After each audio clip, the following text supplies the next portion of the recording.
सबके लिए समान रोशनी है, वहां कोई अपना पराया कोई भाव नहीं है। यही भाव रखकर यदि हम ईश्वर को पाने की चेष्टा करेंगे, कोशिश करेंगे, तो बिल्कुल ईश्वर के चरणों में हम जा सकते हैं। लेकिन जब अपर भाव हो जाता है, ये मेरा, ये फलाना, ये दूसरे का, तब कहीं गड़बड़ है।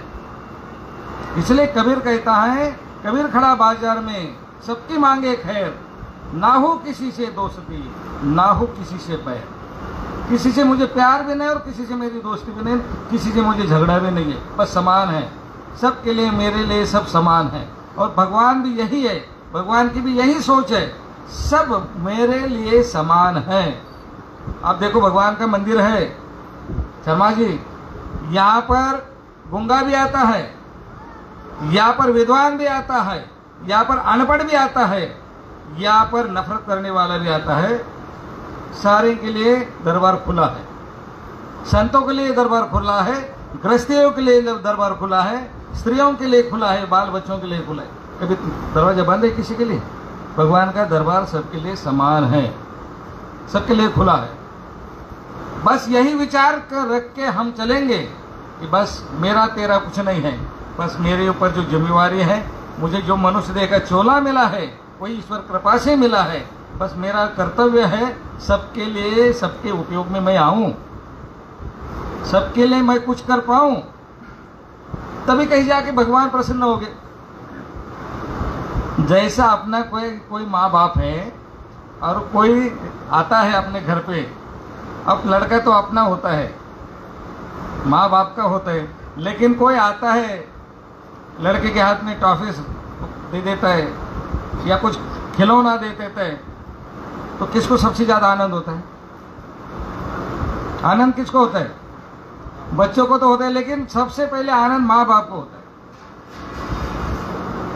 जिसने टॉफी दी या चॉकलेट दी या खिलौना दिया, कपड़े दिए, सबसे पहले आनंद किसको होता है? माँ बाप को होता है कि मेरे बच्चे के लिए लाया, मेरे बच्चे को दिया, टॉफी लेकर आए, खिलौना लेकर आए, कपड़े लेकर आए।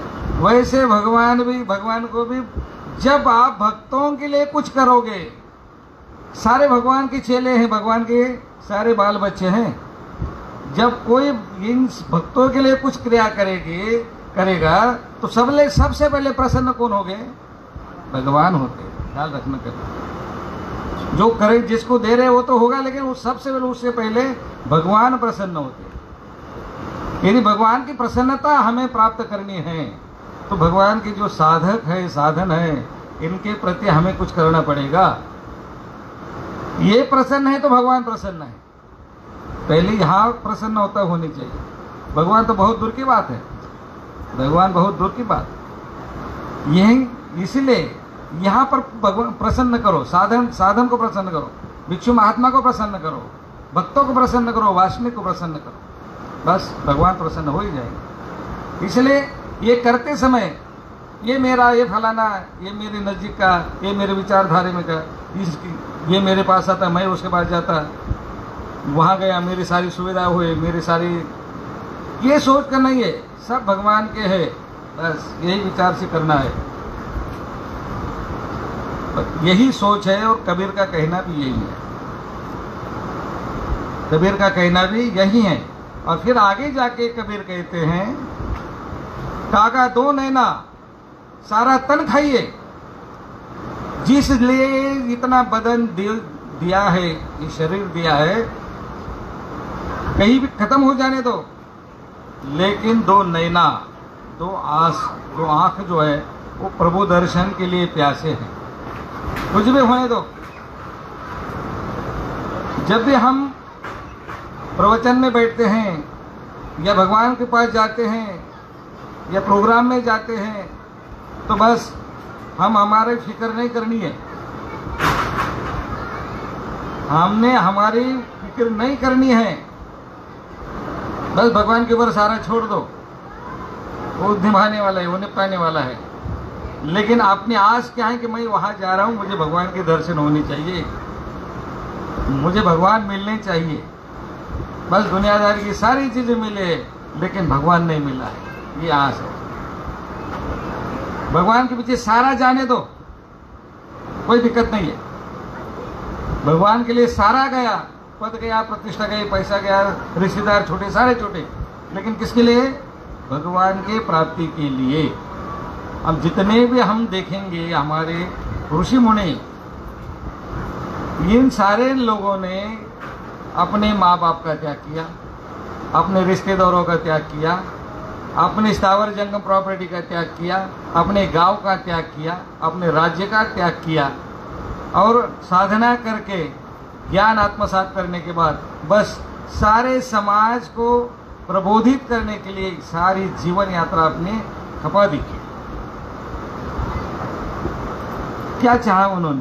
सारा शरीर साधना बस उसमें खत्म कर दी, सारी दुनिया का कल्याण के लिए, सारी दुनिया के कल्याण के लिए। इसलिए मराठी में संत तुकाराम जी ने बहुत अच्छा सा अभंग लिया, काय सांगू संतांचे उपकार, काय सांगू संतांचे उपकार, मज निरंतर जागविती। कि संत लोग वही हैं जो बार बार हमें नींद आती है। कौन सी नींद आती है? काम क्रोध लोभ मोह माया मत्सर की नींद आती है, लेकिन वो बार बार मुझे सचेत करते हैं। बार बार हम ऐसे गहरे नींद में सो जाते हैं, लेकिन वो बार बार हमें वो उस नींद से जगाते हैं और सही रास्ते पे लाकर खड़े करते हैं। संत लोग क्या है? किस लिए भाग दौड़ है? इसके लिए क्या करें? ये 3 फीट के शरीर के लिए क्या लगता है? संस्कृत में कहावत छिद्रेश्वलार्ता बहुली भवन, यानी कि एक टीच भर पेट के लिए कुछ कितना लगता है?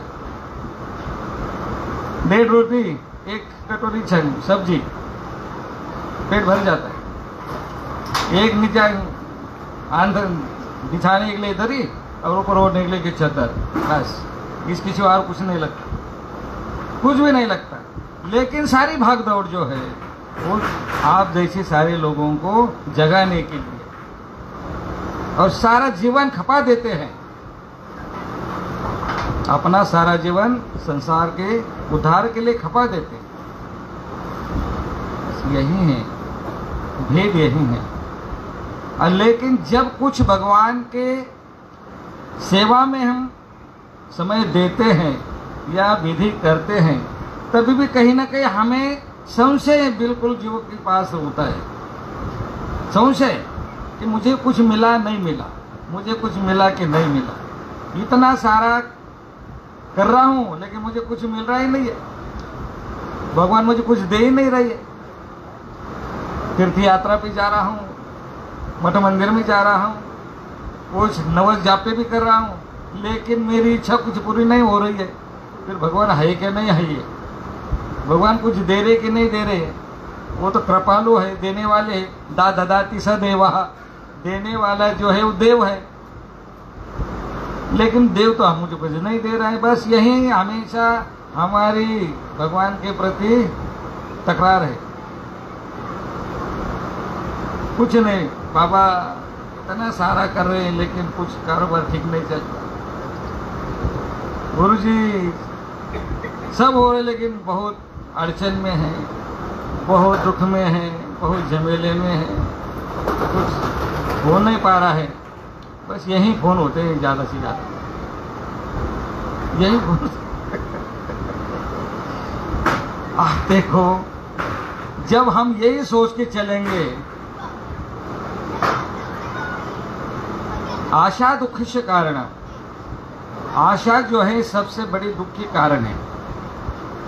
आशा, जब हम किसी काम के पीछे आशा नहीं रखेंगे, बस मेरा कर्तव्य है, ये भाव रखकर क्रिया करेंगे, तो बिल्कुल किसी प्रकार का दुख नहीं होगा, किसी प्रकार का दुख नहीं होगा।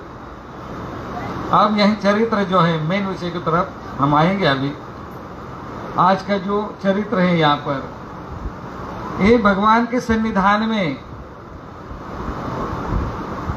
जो नागू बाईसा है, बाईसा जिसको कहते हैं हम, जो पैठन की है, जिसको भगवान जी ने प्रेमदान देकर रखा है, प्रेमदान दिया है। और प्रेमदान जब किसी भगत को मिलता है प्रेम संचार मातृ विकास